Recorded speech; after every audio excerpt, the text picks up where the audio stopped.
Welcome back to another episode of Recreators. So in the previous episode, we saw the conclusion to the fight where Celicia powered up. Right, we saw how the power-up happened. It needed the people to acknowledge the power-up to associate it with her, and she ended up powering up in the fight and fully showing how powerful she can be. But it was a temporary power-up, right? She reverted right back to her old self at the end, and she is very much wounded. She has a hole through her stomach, so we need to take her to the hospital. But the fight for now has ended.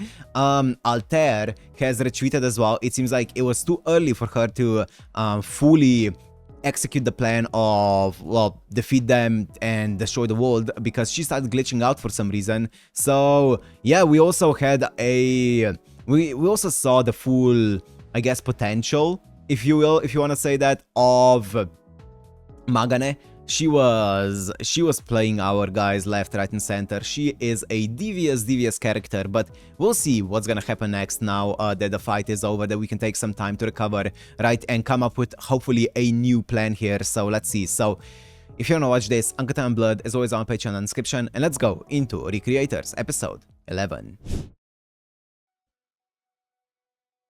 Oh, Meteora was also roughed up. Okay, she's alive, she's alive.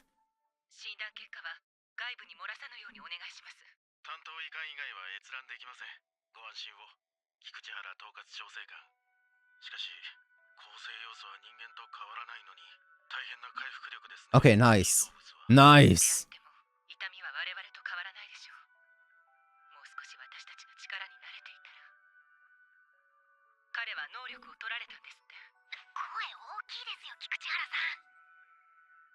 Oh, yep.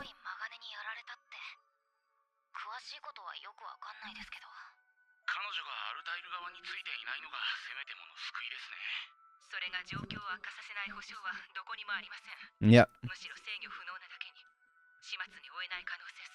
That's what I was saying. She's the most unpredictable one.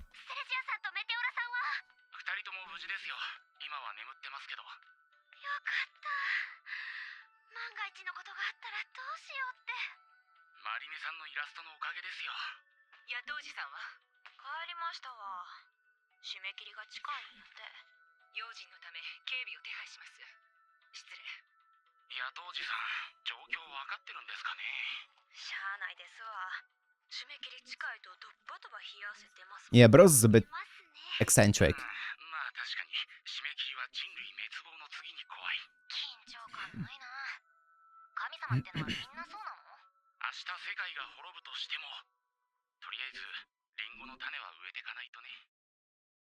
Nice way to put it.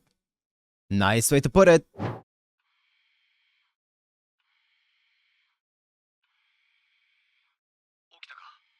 Nice.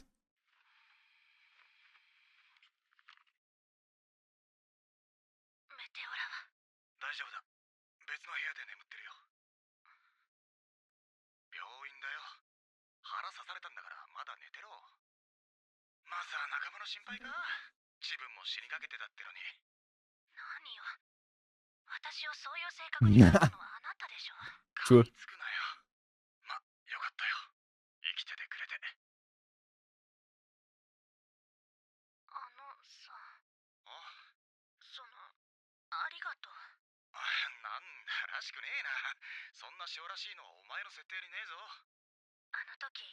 Ooh. Oh my goodness, that wound.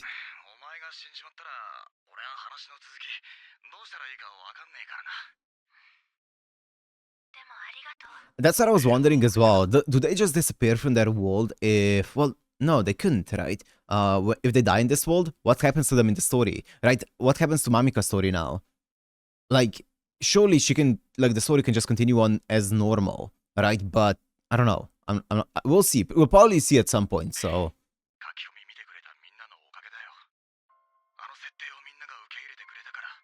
Nice. Yeah.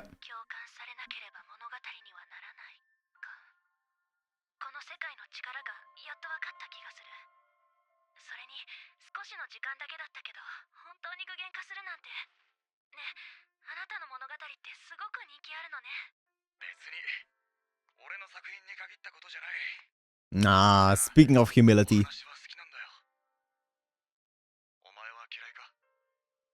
いじゃないわよ。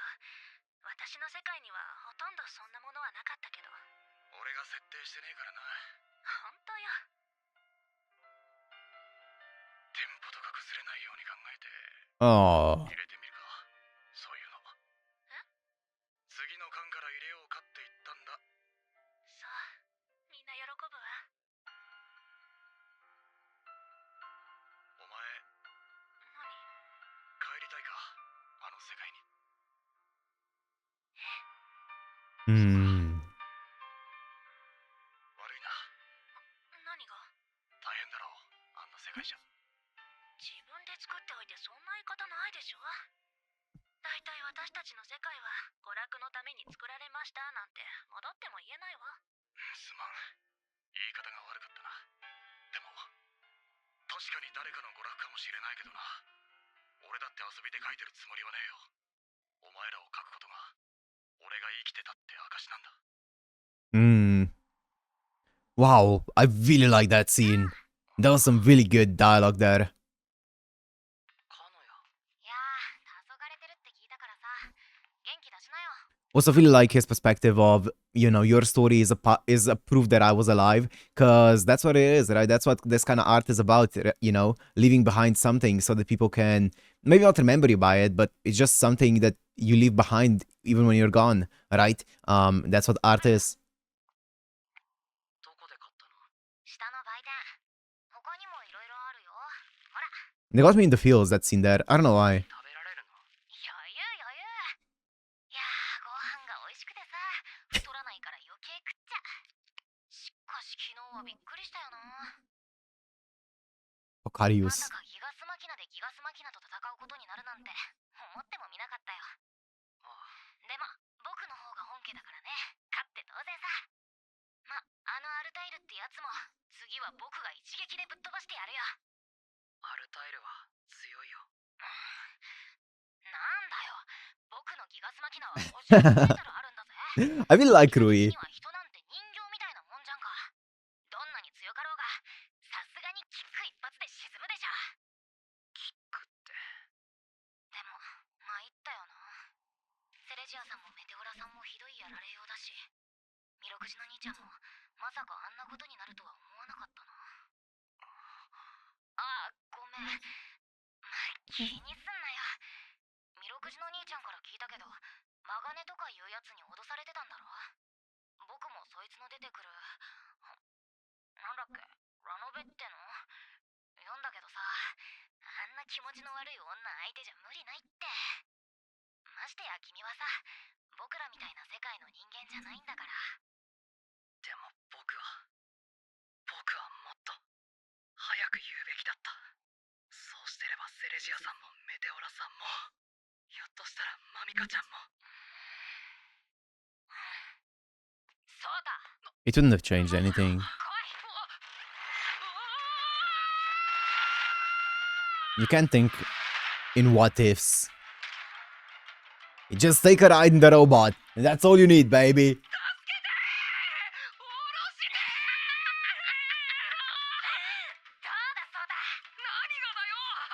気持ちいいだろ。 Dude. どう？この景色見ちゃうとさ、どうにもなんなかったこと、ぐじぐじ悩んでたってしょうがないって、そう思えてこない？君だってアニメじゃ悩んだり落ち込んだりひどかったじゃないか。第6話じゃ拗ねた挙句基地を壊滅。 Episode 6.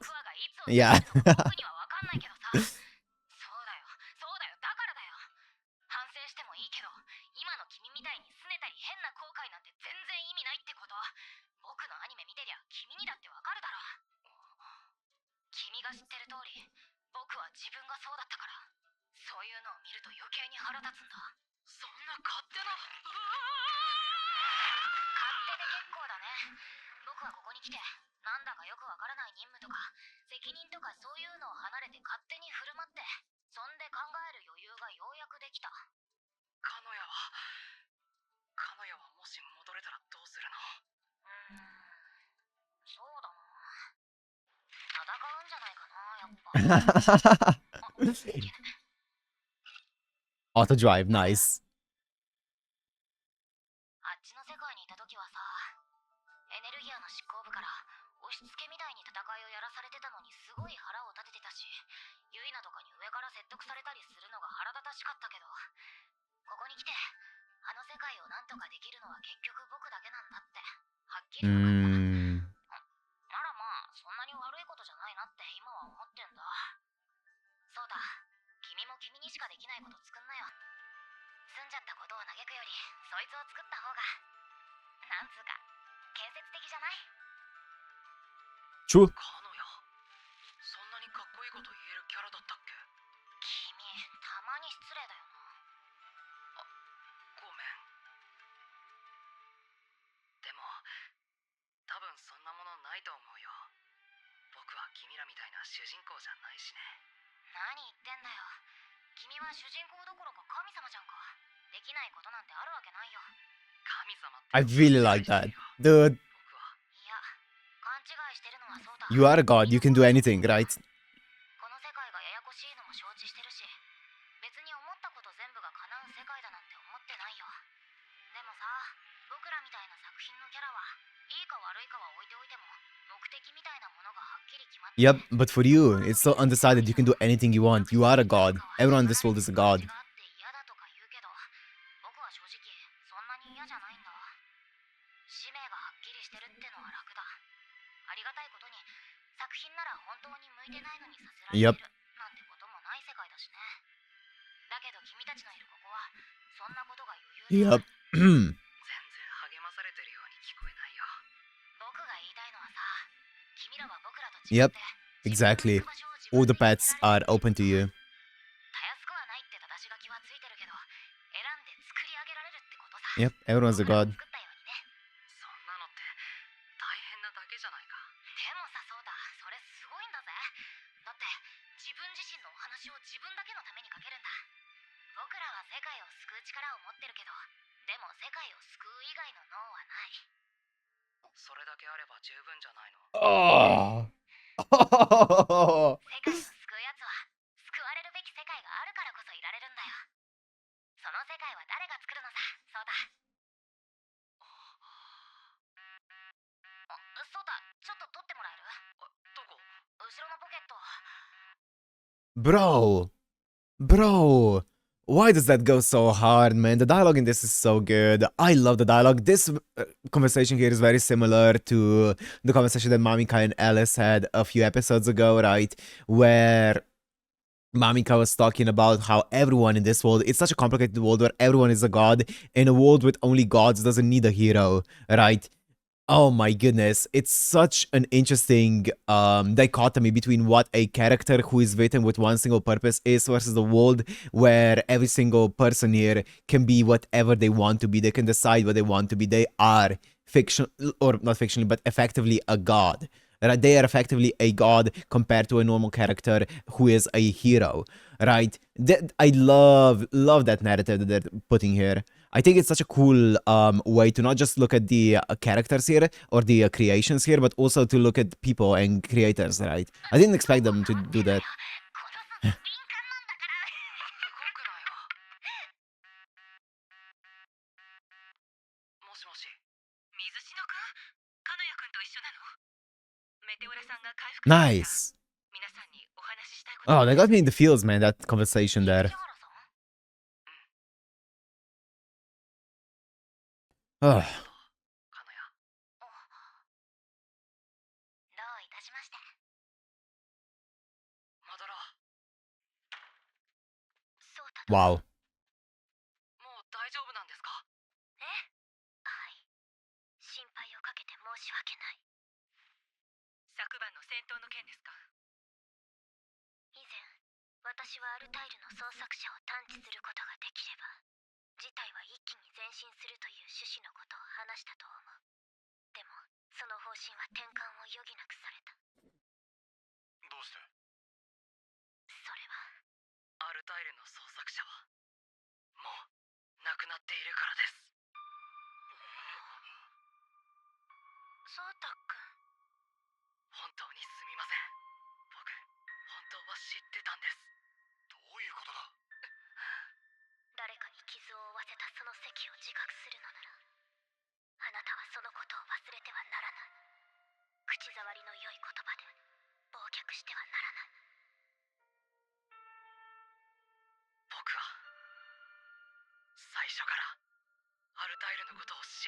It wasn't from the beginning. He fully cemented the belief at some point later down the line.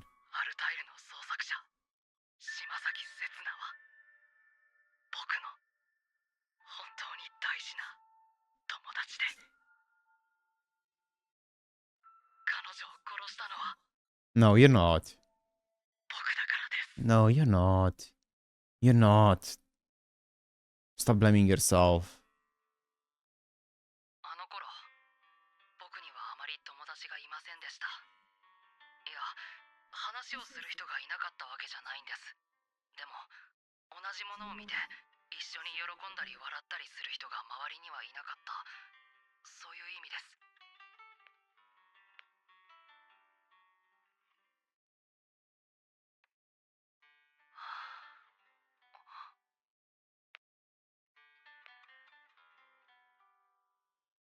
Setsuna? 嬉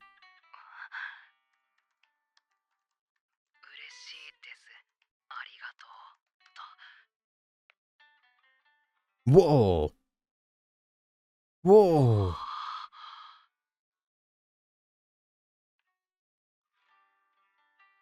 僕は島崎さんの絵が大好きでした。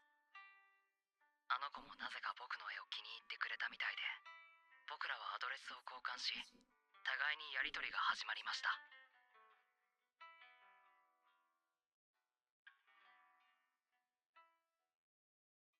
先に住んでいるところを聞いたのはどっちだったかもう覚えていません。島崎さんの方だった気もするけど、僕からだったかも。今度の30日、箱庭大会議あるんです。 SNS の大きなお祭りです。メガロスフィアのクリエイターさんも来ます。 Whoa. すごい行ってみたいんですけど、一緒に行ける Megalosphere is the character that she もしよろしければ took to as a basis for Altair. 一緒に行ってみませんか？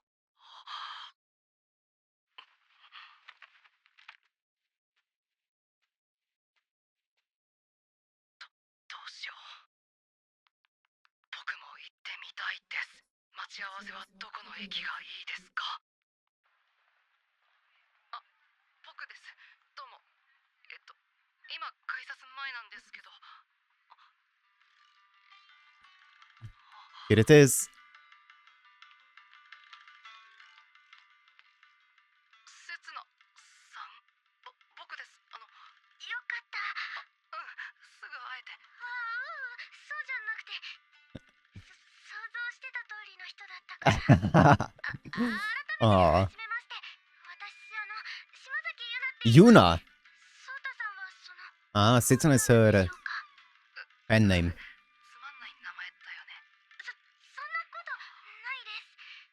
私は普通が一番安心するかな。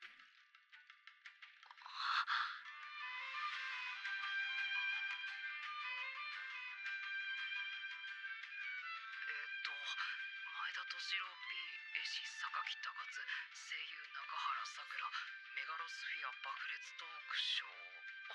あれだ。 Ah, here we go. Megalosphere.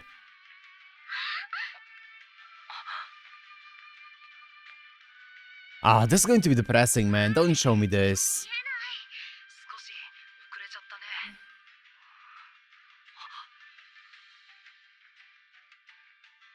Oh.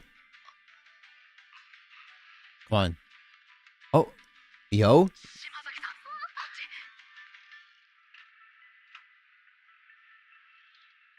Really? ほら、ここなら見れるでしょ。見て、エジさんライブドローイングしてる。あ、本当だ。すごい。下に Whoa. あんなに描けるなんて。 Ma'am.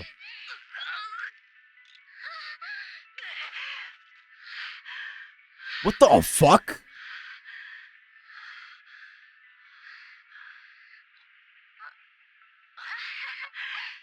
った。落ちたら大変だった。 Laugh it off. Laugh it off. こんなのって冒険です。冒険じゃないですか。でもここよく見れたでしょ。もう行こうよ。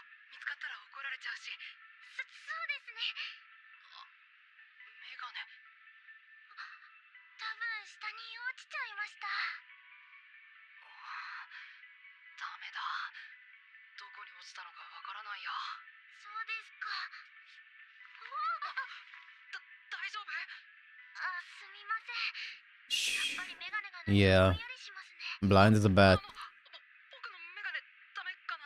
普通は合いませんよ。 Try it on.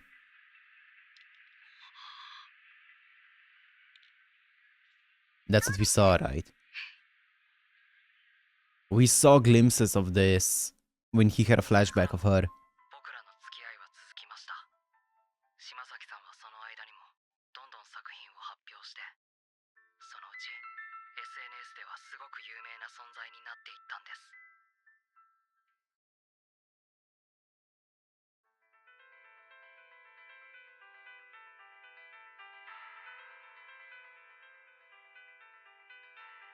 Hmm. 今度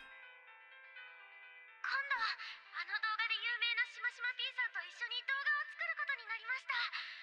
私大ファンだからすごく緊張するけど頑張ろうって。僕は島崎さんとの間に距離を感じ始めていました。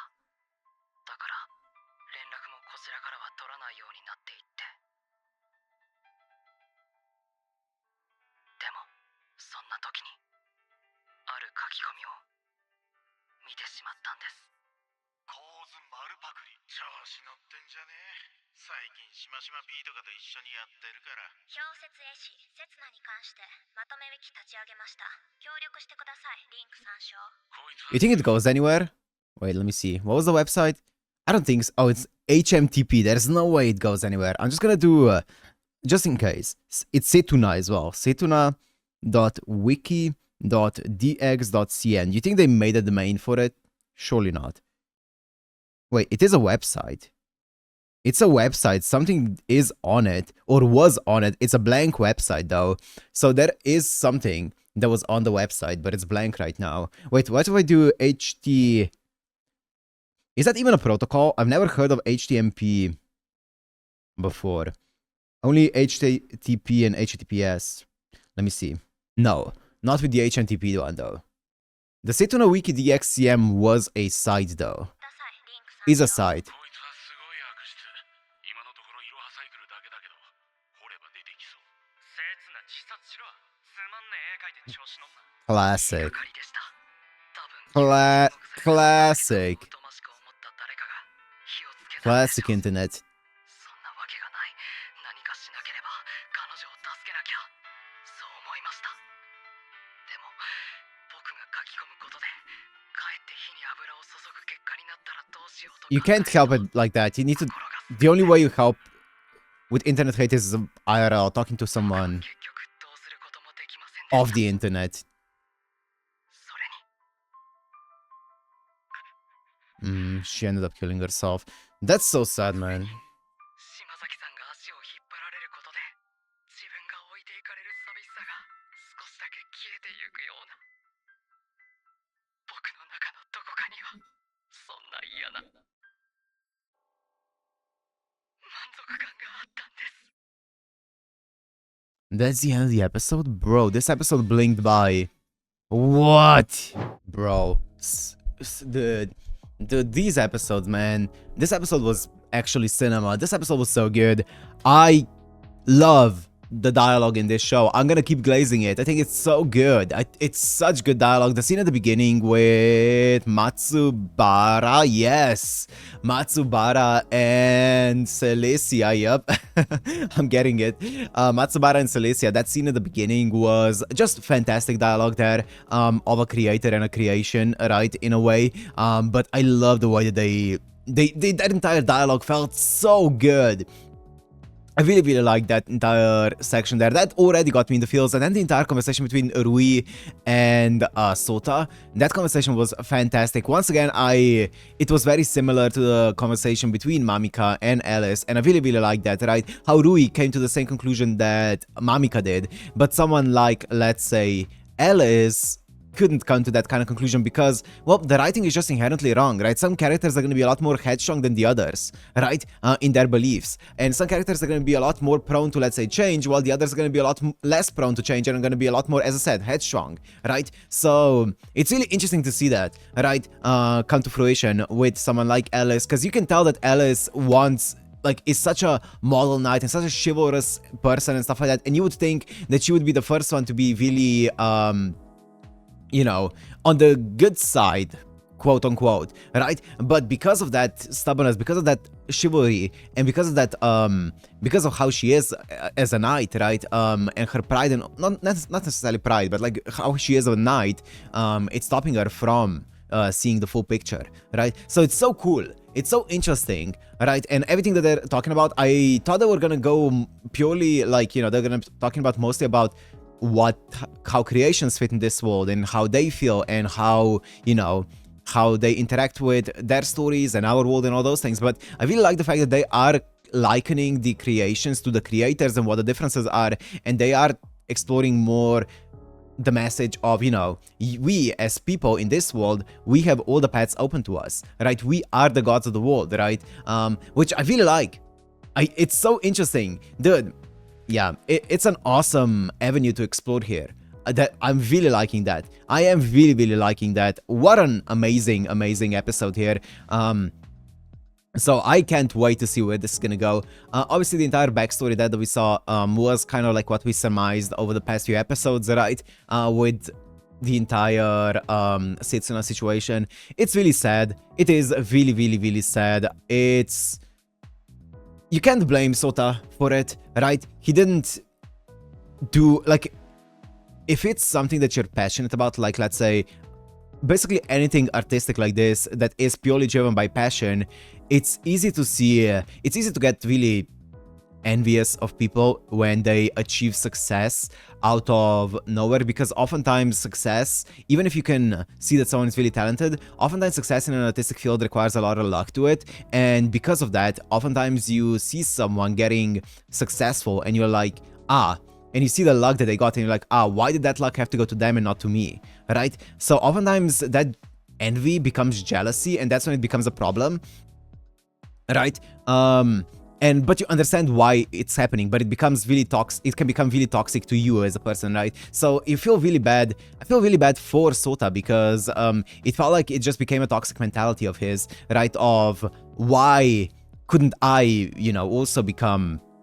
you know, why couldn't I become more well-known? Why couldn't I pop off and stuff like that? So it's kind of like a thing where you vent your frustration and put your frustration onto someone else, like in this case Setsuna, right? Of his frustration of not getting noticed, he put those frustrations onto Setsuna's success, which is a misguided avenue to vent out towards. So it's just unfortunate. It's an unfortunate situation, and obviously he's going to blame himself. I would never blame him for anything along those lines. It is not his job to be the therapist, right? Obviously, if you have a friend and you see them struggling like this, usually the good thing is to, you know, hit them up. That's the nice thing. But if you don't hit them up for whatever reason it may be, you are not to blame for what happens in their life, right?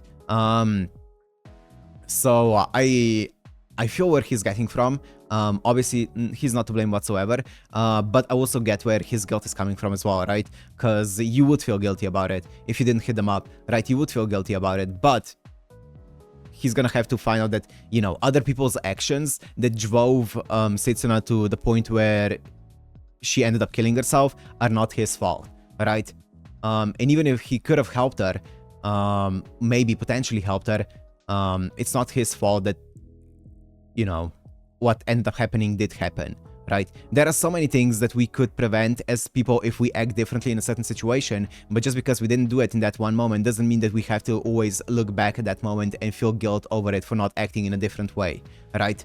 And it doesn't mean that we are to blame for not making a different decision in that moment. So it is what it is. We gotta move forward. I'm sure that in the next episode we're gonna see people probably help out Sota a bit, but we'll see where it's gonna go. For now, I'm gonna end it here. Hope you guys enjoyed. If you did, make sure to like and subscribe, and I'll see you in the next one. Peace.